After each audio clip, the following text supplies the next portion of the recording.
What's up, guys? Obviously, it's Captain Obvious, and I got another Battlefield 3 gameplay commentary for you guys today. I'm playing some Rush on Operation Metro. I got a request from a subscriber yesterday by the name of Putin597, and he wanted me to post up an entire gameplay minus death. So this is a whole entire game of Rush on Operation Metro. It's the whole way through the attacking side of the base. It's a really awesome gameplay. I play really well, really effectively, plant some objectives. I think my team as an overall whole played very, very well. We were reviving people, healing each other.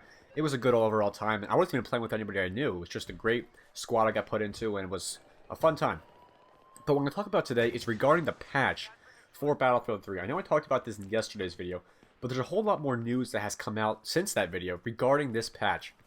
And there's a few things I want to talk about it, and later in the video I'm going to be talking about something other than Battlefield 3, which maybe some of you or some of you may not be interested in, but certainly I'm interested in it, and hopefully some of you guys are as well.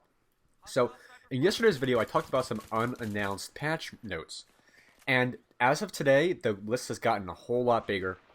And there's a lot of awesome stuff that has been included in this patch, not announced, that is really going to change the game. And maybe some of you guys who are not happy with how the patch turned out, these new changes may, change your mind and make you a whole lot more appreciative and more happy with what DICE has changed with this patch. And I want to make one announcement before I get into this list. The patch release date for PC has been announced. It'll be coming out tomorrow, March 29th. Xbox has still not been announced. So it's unfortunate that the person who has to get all these, data and stuff like that for my videos, gets the patch last.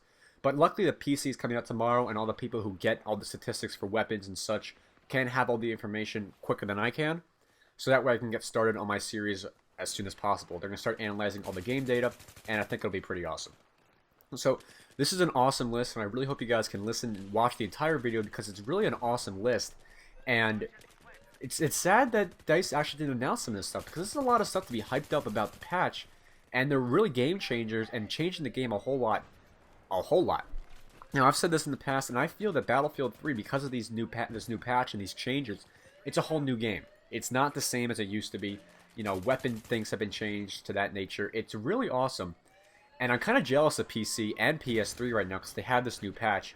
And I'm really looking forward to adapting to the way that weapons behave and such. And I feel I'll have a great time. I hope you guys are having fun over the PS3. If you guys can give your opinions on the patch and down in the comments, that would be greatly appreciated so I can, model how the rest of my videos turn out in the next couple of weeks. But let's get into this list. Alright, there's some few other things I want to mention before we look at the list. But the one thing I want to say is the Xbox server prices have been announced for the Xbox 360, and they're a little bit cheaper actually than PS3. For one day it's $149, which is 120 Microsoft points. You can pay with Microsoft points to rent servers now on Battlefield 3 on Xbox. 7 days is $6.99 or 560 Microsoft points. 30 days is $24.99, but for 90 days it is $60. That is $5 less than it is for PS3, which is 4,800 Microsoft points. So Xbox got a little bit cheaper over on the 90-day side, but, anyway, it's still not too much of a cheaper price. It's still nice to see that Xbox gets a little bit something different than from the other consoles. But I like this. Maybe I'll buy a server for, a day for a community game night, spend some Microsoft points on it. But other than that, I will not be buying a long-term server until I get on PC. That's pretty much it for the other things. And let's get into this patch notes and take a look at what is being changed that DICE has not talked about. Alright, so these updates are divided into categories, so we're going to start with general gameplay fixes or just updates. Current map and next map is revealed in server information screen as a play icon and fast forward button. So you can see what the current map is on the map, and you can see what the next map is going to be, so you can judge based upon what server you want to join if you are happy with the next map or not. RPK now has extended magazines, so now you can add extended mags on the RPK. The RPK used to be inferior compared to the M27 IAR, which is basically its equivalent. It has a lower fire rate. The recoil on the M27 IAR tends to be a little bit less, but the RPK has always been a little bit more accurate. So now you can add extended mags on the RPK, but it has not been confirmed for the M27 IAR for extended mags. The QBB95 gets an extra heavy barrel unlock at 300 kills. The extended mag was removed from the NG36, which you unlock via back to Karkan, but has been replaced with a free heavy barrel. So you get more accurate fire with the MG36, but they have removed the extended mag. It doesn't really bother me because the MG36 is not one of my favorites. I know a lot of people like it, but in terms of pure power, the MG36 is completely overpowered by the other light machine guns now. That the slower firing ones have gained a 34 damage, which make them all 3-hit kills, and now even the M60 and the M240 Bravo. So the MG36 is still a little inferior compared to the other light machine guns, but it still has its place as being more accurate because of its increased accuracy with the heavy barrel. Items like the 12x scope for the FAMAS or the suppressor for the MK3A1 jackhammer, which is the shotgun you unlock via back to Karkan, have now been removed. So those useless things like the 12x scope on a FAMAS is just gone. I don't know why they ever put those in.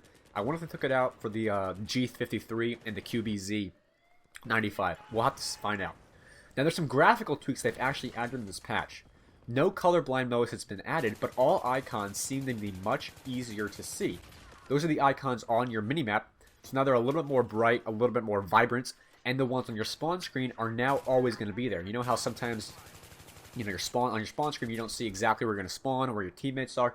Now they're always going to be there, and they're a lot more noticeable and vibrant. Possible slight camera and animation changes. They have noticed that the helis and jets seem to explode and break up a whole lot more smoothly. A lot of the changes in the patch have been internal things, not regarding how the game's actually going to play, but how it looks, which is pretty awesome. More saturation. I don't know exactly what saturation is, but I'm assuming it makes the colors look a whole lot more vibrant and bright, which is pretty cool because in the past, Battlefield 3 has been a kind of a dull-looking game because of its lighting. It's always been a very bright, but the colors have never been so vibrant. But hopefully now this is going to increase the saturation, make sure the colors are a whole lot more bright, and make it a more overall attractive game. Less blue tint. Battlefield has always had a very bluish tint. As you can see in the gameplay right now in the background, go back towards where C is on Operation Metro Conquest. You can see how usually back there it's blue, a little bluer, but now they're changing that to make it a little bit more not blue, I guess you could say. It is easier to see icons, which is, on the map, on your HUD, such as the objectives and things like that. So they're changing a lot of things to make the game more noticeable, more vibrant, and a whole lot better to play. Audio tweaks, I said this yesterday, but you can now hear footsteps, and reloading as well as voiceovers are much more clear. So this will increase the lethality of sound horn, which is great for me, great for some other people, and not so great for other people who do not have headsets, and now they're at a disadvantage.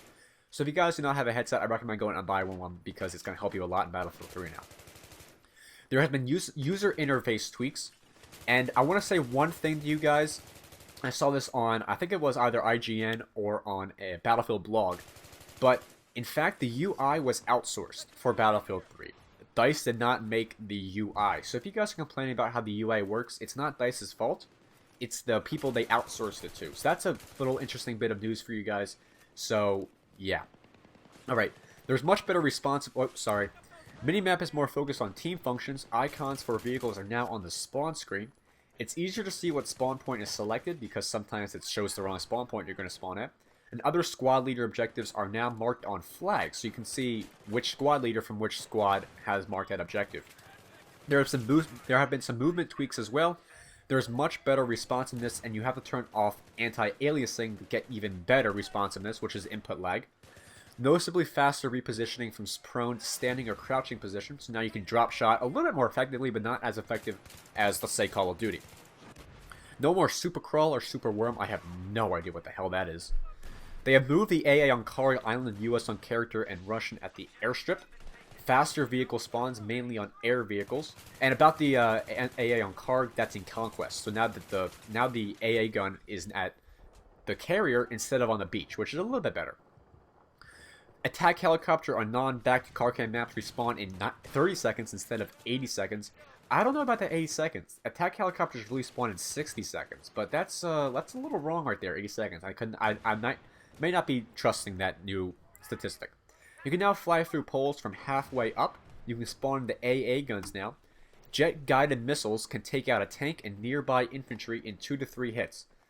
They still suck. Don't even try to use the guided missile because the amount of time it takes to lock on and fire the weapon and fire it 2 more times, it's going to be pretty bad, and you can just use rocket pods or something like that to take out tanks more effectively.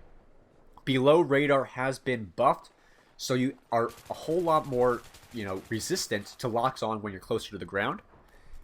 Stingers takes about 2 seconds to lock on a fire, and missiles seem to move more faster, but it's a one-hit disable now, and the range has been reduced. All air vehicles start with flares as a minimum. This is a fantastic thing, but not for me, for other people. So now that those people who have, a lower level jet now are not overpowered by people with higher level jets. They can defend themselves better. Scout Heli on Shark Guy Peninsula has been added for the attackers, which is awesome, and that's on Rush. Jeep horns are added. Ground vehicles can be locked onto even when no person was or is in it. Jets have reduced bullet damage. Multiple players spawning into the same jet/heli seems better, so you can't spawn on top of the jet or next to the heli after you selected it. Air radar is reduced effectively, and only jets and helicopters are now visible, and if one use ECM or jammer below radar, they'll be visible on air radar, which is pretty interesting. There are some equipment attachment tweaks, such as the RPK, I already said extended mags. Tactical light has been nerfed. The red laser designator can be seen from tanks and helis as well as SOFLAMs now. The extended mags have been removed, I already said that. And that's pretty much it for the attachment and equipment tweaks. Squad tweaks, you can change squad without leaving the current squad, which is always a bother. Visible squads now only at 3. You can create new squads now, so it's not like Alpha through Dolph. Now it's only active squads can be on that list. There is a much longer period in which you can be revived. Alright, so that's pretty much all the big ones, and I'm running out of time right now, but I want to get through some of the other big ones before I get onto the other piece of news. I'll provide links to these things in the description so you guys can check them out yourself. But there's also awesome new things they've added. The shorter game start countdown has been added. Now, your time to spawn from your spawn screen has been increased from 3 seconds to 5 seconds. They've added a ladder in the Shark Guy TV tower, so now people can't camp up there as effectively. They've changed the out of bounds on No Shark Canals. On Grand Bazaar Rush, attackers get a tank after the first set of objectives instead of the second. That's going to be a little weird and maybe a little bit harder for the defenders to defend. There's separate customizations for US and RU, so that way now you don't have to worry about your M4 going over the RU when you really don't want it to. There's no longer a no player minimum count for a server, so you can go in there with only you. And that's pretty much it. And the assault medic arms are now darker skin to reflect the character model, which people really don't care about. I'm also going to include a link in the description to a new Call of Duty Black Ops leak regarding the new game. It's really awesome. I really hope you guys can check this out. I'm looking forward to actually these things that they added. It's a rumor. It may not be certain, but it's pretty awesome nonetheless. I hope you guys enjoyed today's video. Remember, check me out on Twitter and Facebook. The links are down in the description. And as always, rate, comment, and subscribe. And I'll see you guys later. And now, just in case you guys missed it, here's yesterday's video. It was talking about more of the things I talked about in this patch, but in this video, not patch, but a more condensed video. Twitter and Facebook, and if you guys have yet to, make sure you subscribe. I will talk to you guys later. Bye.